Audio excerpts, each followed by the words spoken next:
Olá, tudo bem? Hoje o nosso programa está num formato diferente. Estamos aqui num palacete na Rua das Laranjeiras, no número 490, na Sérgio Castro Imóveis, com Cláudio André Castro, que vai contar pra gente assim os detalhes desse casarão que pode ser visitado, não é isso? É isso mesmo. E que traz toda a história do mercado imobiliário. Depois, claro, a gente também vai aproveitar um pouquinho do Cláudio para saber como está o mercado agora nesse início aí de ano. A gente já está chegando já no meio do ano e o que vem até dezembro. Vamos lá? Vamos conhecer um pouquinho dessa história desse casarão palacete, né? Um palacete maravilhoso que tem, assim, história em cada localzinho tem uma história. Obrigada por você estar nos recebendo aqui na sua casa, né? Ô Cris, é um prazer receber vocês aqui. Essa casa foi uma coisa que a Sérgio Castro preparou com muito carinho para a cidade do Rio de Janeiro, porque a gente queria contar um pouco não só da nossa história, como da história do mercado imobiliário da nossa cidade e da própria verticalização. Porque nós atuamos, nosso grupo de empresas, há 111 anos no mercado do Rio de Janeiro. E começamos com loteamentos, fizemos o bairro do Grajaú, através da nossa Companhia Brasileira de Imóveis e Construções, e participamos ativamente da verticalização da cidade. Temos um pouco de arrependimento pelas casas que o nosso trabalho ocasionou que fossem ao chão. O progresso é assim, mas a gente quis fazer uma homenagem Sim. a esses imóveis maravilhosos que foram abaixo por conta do progresso, dando um trato especial nesse lindo palacete dos anos 20. Tá. Esse palacete é muito bonito, conforme você viu. A gente restaurou ele tintim por tintim e trouxe para ele mobiliário de época.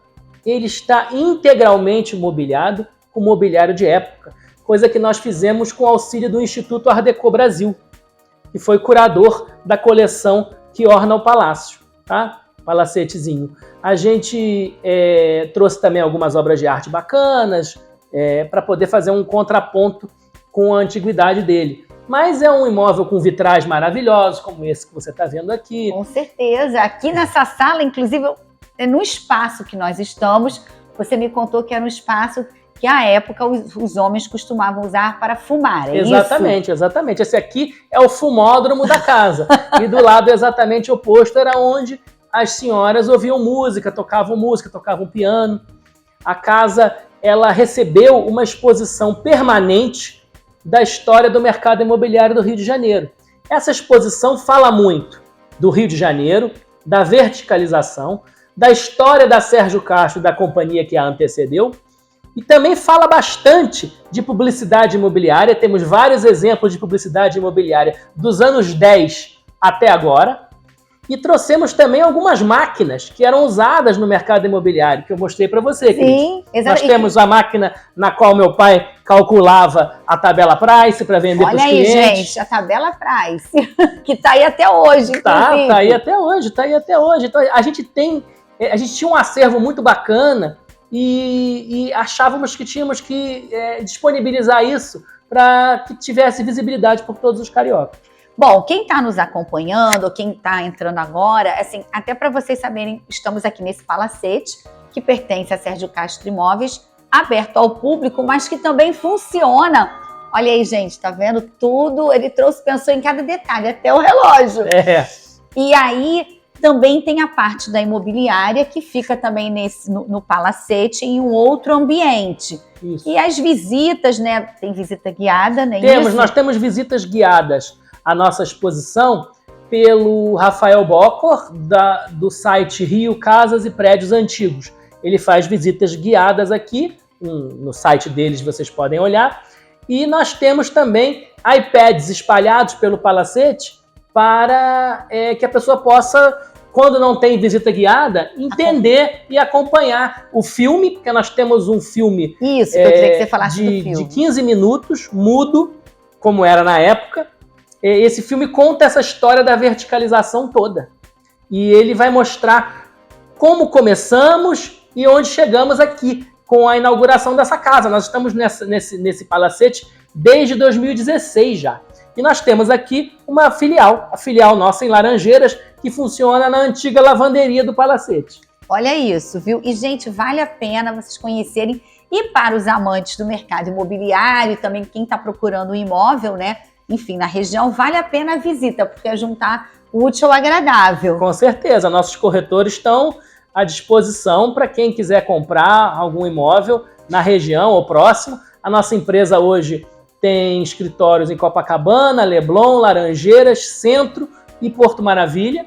E estamos à disposição para poder atender. Nós não estamos aqui só para expor a história do mercado, não. Estamos aqui também para colocar a mão na massa. E também continuar a fazer história. Eu queria que você contasse um pouquinho. Mudou muito de lá, já que você respira o mercado, né? Você já está aí, né? A sua família. De lá para cá, assim, você vem falando da verticalização, essa modernidade até dos apartamentos mais compactos. Como é que você analisa essa mudança? Eu acho que o mercado imobiliário ele é um mercado muito bom para quem quer sobreviver nele. Porque quem está diminuindo vai para um apartamento menor. Quem está aumentando vai para um apartamento maior. Tem sempre oportunidade para todo mundo. A mesma coisa com os escritórios e com as lojas. Agora, durante esses mais de um século, houve uma grande quebra de paradigma do nosso mercado. Verdade. Em 1910, você queria vender um imóvel, você colocava uma placa e botava um anúncio no jornal. Em 1930, a mesma coisa, 40, 50, 60, 70, 80. Só nos anos 90 que esse paradigma de placa e anúncio de jornal deu uma mexida e veio a internet. Agora, a gente já se adaptou a isso. Apesar de continuarmos sendo o maior anunciante do jornal o Globo, que é o principal classificado da nossa cidade, a gente investe ativamente na internet e em treinamento. Inclusive, um dos usos principais desse palacete, Cris, é treinamento. Nós fazemos o treinamento dos nossos profissionais aqui.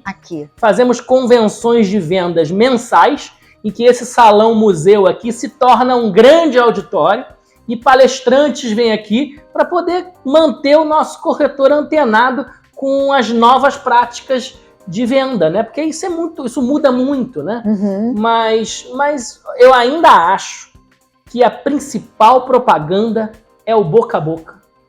É melhor que anúncio, é melhor que placa, porque o cliente que compra e fica satisfeito, ele volta. Eu não canso de... Ele volta e te indica também, né? Ele me indica. É claro, porque a maioria das pessoas faz uma jornada de venda na vida.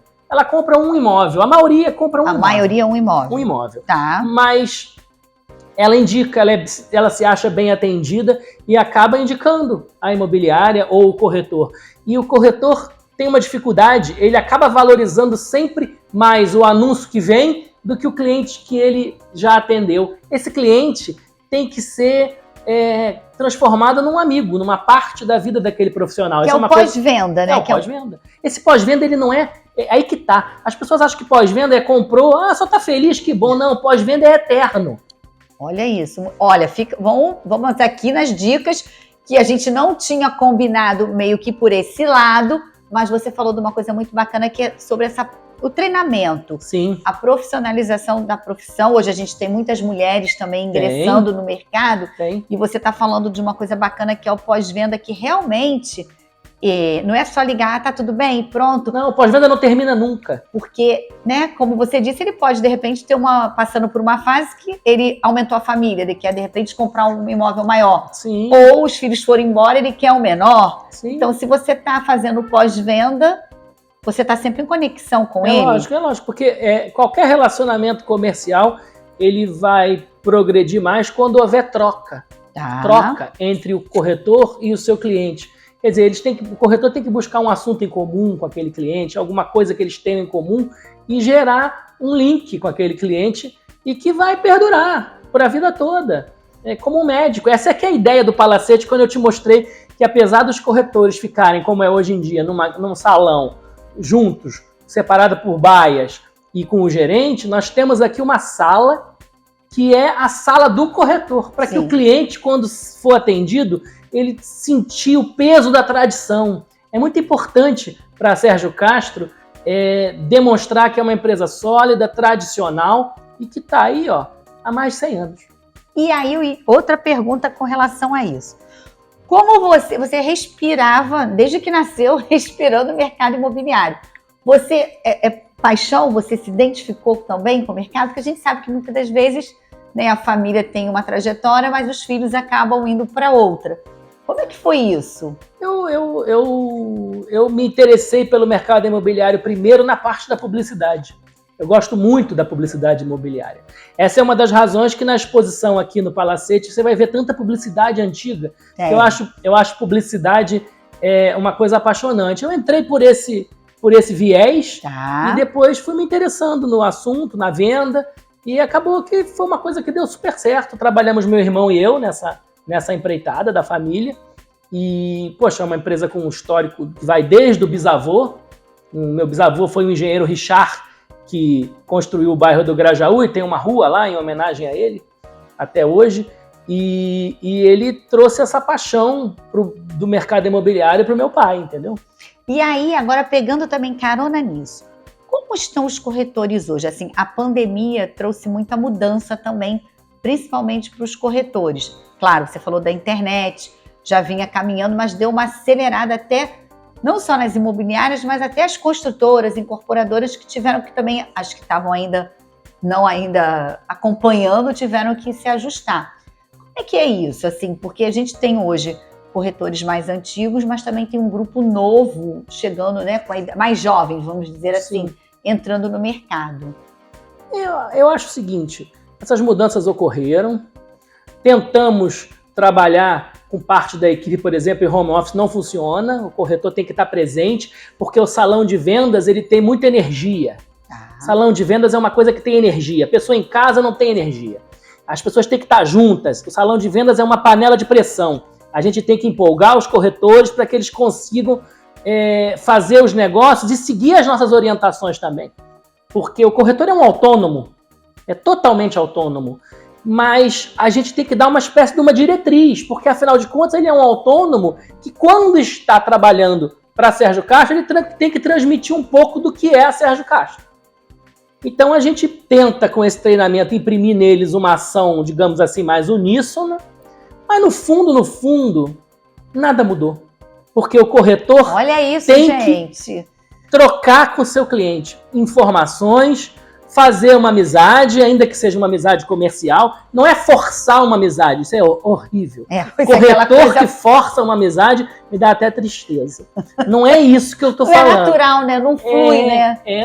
Não é natural. Não pode, tem que ser natural. Por isso que eu digo, encontrar o denominador comum com aquele cliente e seguir o papo por aí.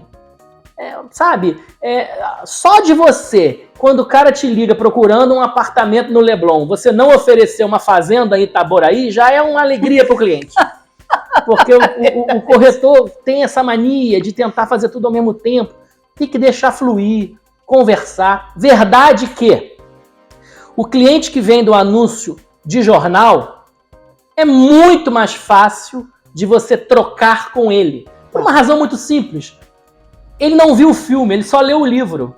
Então, ele quer ouvir de você mais sobre o imóvel que ele viu. Já o cliente da internet, ele viu trocentas fotos e é muito difícil você, na primeira conversa, converter aquilo num papo longo. Ele só quer ver o imóvel. Entendi. Ele já vem com tudo... Ele acha que entende de imóvel tanto quanto você, porque ele já viu 992 fotos de 314 imóveis. Agora, o cliente do jornal, ele te ouve. E aí que tá a mágica. A gente hoje tem 35% das ligações, dos leads, por jornal. Olha. E o restante são variadas formas de internet, placa, etc. e tal. Tá. Mas esses 35% desses clientes, eles dialogam. Então, se o corretor estiver preparado para dialogar com o cliente, vou dar até uma dica. O cliente não viu o imóvel, não sabe qual é. Você conversando com o cliente sobre aquele imóvel do anúncio escrito, se você pescar que aquele não funciona, você já começa a descrever outro, porque ele não sabe qual é. Você já leva ele para outro na conversa. Até porque você, corretor, já tem vários... Tem na cabeça. Exatamente. Aliás, é o seu trabalho. Se você retorna uma ligação de um cliente sem ter visto pelo menos 5 imóveis parecidos para colocar aquilo na mesma conversa, você está trabalhando errado. Então imagine que o cara ligou para um anúncio que não tem foto. E você sente que o cara quer uma sala em 2 ambientes e a sua sala não é de 2 ambientes. Você já conduz. Você nem fala para ele que é outro. Você naturalmente conduz. O corretor tem que estar habilitado a fazer isso. E aí sim faz a visita. E na visita, conversar sobre os imóveis semelhantes, sobre os valores de mercado. E vai levando. E mostrar o conhecimento e encantar o cliente. Com a necessidade, perceber a necessidade dele, não é isso? Isso, com certeza. Bom, a gente está chegando aqui ao finalzinho do primeiro bloco. Eu vou chamar um pequeno intervalo e a gente volta para você contar como é que está esse mercado, se vale a pena comprar imóvel, se não vale, para você esclarecer esse bastidor para a gente, combinado? Combinadíssimo. Já voltamos já, fique aí.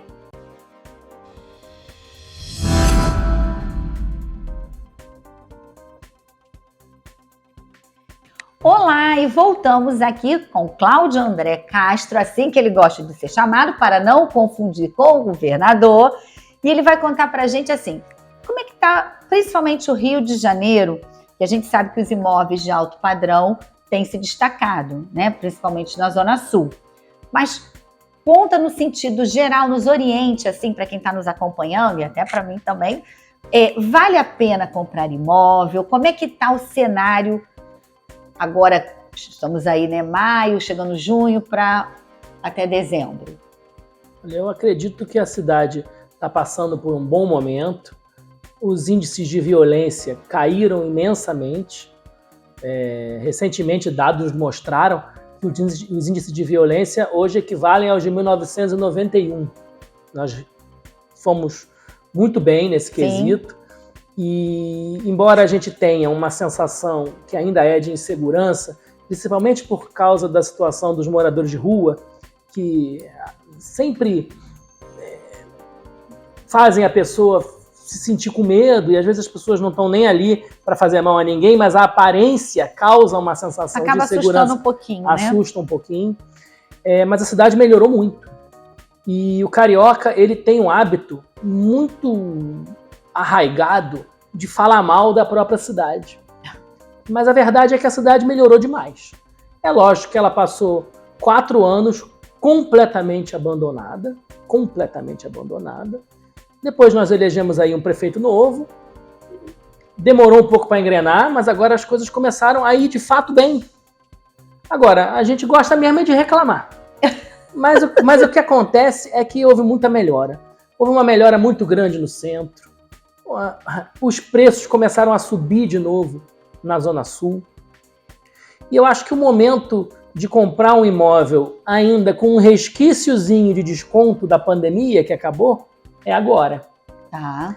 Então eu acho que para quem quer comprar um imóvel usado, esse momento na Zona Sul é o último momento de comprar por um preço conveniente. Tá. É o que eu acho.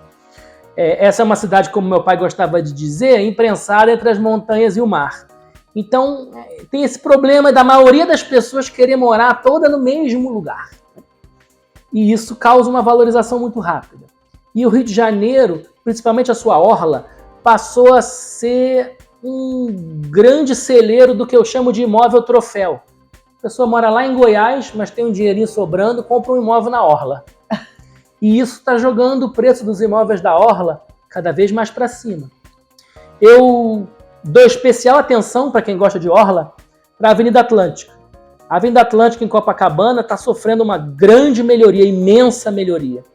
Irradiando-se ali do local onde surgiu o Fairmont Hotel, sim, passando pelo Marinho, U Burger, Novo Comércio, aquela região do Posto 6 é a Nova Ipanema. Então, quem não percebeu isso ainda, vá lá perceber. Olha aí, gente. Eu acho que aquela região está sofrendo uma imensa valorização. E realmente ela mudou. Se você olhar, até os quiosques daquela região são diferentes. Então, para mim, é um alerta. Gosta de orla? Vá para a Avenida Atlântica e comece a ver do posto 6 até o posto 4 a grande melhoria que está acontecendo na região. Eu acho isso uma coisa importante. Outra coisa é o centro do Rio. O centro do Rio e a zona portuária são a bola da vez. Os investimentos da prefeitura e do estado na região são bilionários. E ali tem tudo, desculpa te cortar, tem tudo perto, né? É o único lugar e tá pronto, que você né? está assim, a 5 minutos de um modal de transporte, inclusive de um aeroporto. Então você pode sair do centro da cidade, pegar um voo no Santos Dumont e ir para qualquer lugar do mundo. Sem contar metrô, sem contar trem, sem contar a barca de Niterói, o VLT que circula aquilo tudo. Por isso que você tem visto o grande sucesso dos lançamentos na zona portuária. Imenso sucesso. Então é uma zona muito importante. E democrática, né? Porque, porque tem habitação que inclui até o programa do governo, que agora voltou a se chamar Minha Casa Minha Vida, né, novamente, com outras opções também para pessoas que querem uma coisa maior, mais elaborada, não é isso? Temos toda a segurança. Com certeza. O centro, ele é o coração cultural do Brasil, o centro do Rio. Nós temos os melhores centros culturais do Brasil, melhores museus do Brasil, e nós temos uma região linda, principalmente aquela região que se convencionou chamar de Pequena Lisboa, que é entre a 1º de março e o mar, onde tem a Praça 15. Isso, era isso que eu queria pedir para você falar também para quem está nos acompanhando. Vocês acabaram de restaurar uma igreja, não é isso? Isso, a Sérgio Castro, junto com o Diário do Rio e o Shopping Passo do Ouvidor, fizeram o restauro da igreja de Nossa Senhora da Lapa dos Mercadores, que é uma igreja de 1750 e que vai reabrir linda para o público no dia 10 de junho. Ela é uma pérola, ela é de esquina, é a igrejinha do Arco do Teles, e é realmente apaixonante ver ressurgir das cinzas um monumento como é aquela igrejinha, que é a igrejinha dos mercadores. E o que é o corretor, se não o mercador dos dias modernos, entendeu? Olha isso, olha a conexão, né? Eu acredito muito naquela região. E você também tem lançamentos que estão indo muito bem, em Irajá, por exemplo, Irajá... Isso que eu ia perguntar, como é que está a Zona Norte também? A Zona Norte tem tido bons lançamentos. Infelizmente, o novo plano diretor que está sendo discutido não está dando à Zona Norte todo o potencial de adensamento que ela tem que ter. Tá? A Zona Norte precisa ser adensada junto aos principais modais de transporte. Porque também não adianta nada botar a pessoa longe pra caramba, porque ela vai fazer para ter um transporte para chegar ao trabalho. Né? Mas aí você vê, estão querendo que seja 6 andares um prédio próximo a uma estação de trem, tinha que ser 20. A maioria das pessoas, já houve a uberização, nós não vivemos mais na era rodoviária dos anos 60, o Juscelino Kubitschek já não é mais o presidente da República, não precisa ter vaga de garagem para todo mundo. Porque até antigamente era aquela coisa, o jovem fazia 18 anos, queria um carro. Hoje em dia o jovem não quer carro, quer ter experiência, quer viajar, quer fazer qualquer outra coisa, estudar fora, Nossa, não é além isso? do que, se você falar de valores, um apartamento em Irajá de 240 mil, será que a pessoa vai comprar um carro popular de 70 mil reais e pagar mais 50 mil reais pela vaga, ou ela vai andar de Uber ou do que quer que seja? Então, as coisas têm que ter lógica. É preciso adensar a Zona Norte. É preciso adensar a Zona Norte de qualquer maneira. É preciso que as pessoas voltem a morar na Avenida Brasil, que saiam novos empreendimentos na Avenida Brasil, porque aquilo ali é uma extensão natural do centro. Sim. Essa é a saída. Zona Sul a gente sabe, eu não vou falar de Zona Sul todo mundo sabe, tem pouquinhos terrenos, continuam disputadíssimos. E quem tiver dinheiro vai comprar os apartamentos, quem não tiver não vai comprar. Agora, aquela pessoa que tem um dinheirinho guardado e precisa mesmo morar, ou que pode pagar uma prestação de um certo valor, essa pessoa, a lógica é que ela compre empreendimentos novos que saiam na Zona Norte e no centro. Ou, se é uma pessoa da Zona Oeste, aí sim, na Zona Oeste. Mas a maioria das pessoas ainda trabalha na região central e na Zona Sul. Uhum. Então você tem, acho que 900 mil carteiras de trabalho assinadas no centro do Rio de Janeiro. Olha isso. Agora... E 43 mil moradores. Então tem... Eu sou ruim de matemática, mas 800 e sei lá quantos mil pessoas poderiam morar próximo ao centro. Então, que era uma coisa que eu iria te perguntar, assim, dessa facilidade das pessoas, porque tem um grupo de pessoas que ainda prefere não comprar o imóvel, mas eu acho que a grande maioria compra o imóvel. E como a gente está na cultura, está no sangue do brasileiro e do português. Porque a pessoa fica pagando ali o aluguel, assim, nada contra aluguel, mas a gente, já que o nosso papo está falando mais focado, né, em compra, venda neste momento, assim, porque ele fica pagando, de repente, um dinheiro que está sendo praticamente jogado fora, porque não reverte para ele, ou se ele tem filho, deixar para o filho um patrimônio. Eu acho o seguinte, para uma pessoa que tem uma vida muito dinâmica e que fica mudando de lugar, que gosta de se mudar. Eu quero morar um ano em Laranjeiras e descobrir como é que é, depois no Flamengo, depois na Tijuca. Não, nômade. Aí realmente o aluguel é uma saída, interessante. Agora, a pessoa que vai constituir família e habitar um lugar, eu acho que tem mais lógica fazer a compra do imóvel. É lógico que tem uma distorção. Às vezes o camarada, com o que ele pode pagar de prestação, às vezes ele pode comprar na Tijuca, mas esse mesmo valor, às vezes ele consegue alugar um apartamento no Flamengo. Entendi. Então, cada caso é um caso, né? Cada caso é um caso, mas está no sangue do brasileiro comprar imóvel, ter imóvel, e o mercado imobiliário é o maior mercado do mundo. Olha isso. E aí uma outra pergunta, retrofit. A gente está passando, né, aqui no Rio também já vem acontecendo. Teve o Hotel Glória, tem outros, né? Enfim, na Zona Sul também, o Everest, por aí vai. A Gafisa também acabou de adquirir um outro hotel. Sim. Né, em Ipanema. Praia Ipanema. Isso. Como é que é isso? O retrofit na cidade, como você encara isso? Tem o próprio, o Brix, né, com Palacete também ali em Botafogo, que é o raro. O retrofit se encaixa perfeitamente na nossa cidade, que é uma cidade muito pré-construída. Muitas coisas que estão construídas pela legislação atual, se fossem demolidas, não poderiam ser construídas também. E o retrofit é uma saída ideal e profundamente verde, profundamente ESG. E além disso, aproveitando arquiteturas que por vezes podem ser até premiadas, muito bacanas. Eu acho que o retrofit é uma saída. O problema maior do retrofit que ele enfrenta não é o retrofit em si, e sim na hora da compra. Sim. Porque a propriedade é muito fragmentada na maioria dos lugares. E aí você vai conseguir comprar de 100 condôminos um prédio, de 20 condôminos. Às vezes 20 condôminos não conseguem se convencer de pintar uma portaria de branco. Vão se convencer de vender? Então essa que é a dificuldade. A dificuldade do retrofit está na compra. Tá. Porque como a propriedade é muito fragmentada, é muita gente a ser convencida. Por isso que você está me falando aí, Hotel Glória. Era um hotel de uma pessoa só. Hotel Praia Ipanema, era um hotel de uma pessoa só. Hotel Paysandu, era um hotel de uma pessoa só. Everest, de uma só. Era de uma pessoa só, era de uma família. Então você fica com dificuldade de conseguir prédios de poucas pessoas. Mas é uma saída lindíssima. Por exemplo, meu sonho é ver aqueles prédios em Copacabana ao redor do Lido, da Praça do Lido. Sim. Você imagina aqueles prédios revitalizados, atualizados, porque ali tem alguns dos prédios mais bonitos do Brasil. Olha isso. Parece aqueles prédios de Buenos Aires, aqueles prédios Art Deco, com aqueles portões de metal. E, às vezes, prédios com andares com apartamentos de 400 metros quadrados, 300 metros quadrados, que, pela configuração que a cidade tomou, a cidade é viva, ela muda. Sim. As pessoas que estão procurando esses apartamentos maiores, normalmente estão querendo morar ou em alguma orla, ou em algum bairro mais valorizado. E ali a Praça do Lido ficou uma coisa cansada, que a prefeitura vai ter que investir, e que as pessoas têm que investir.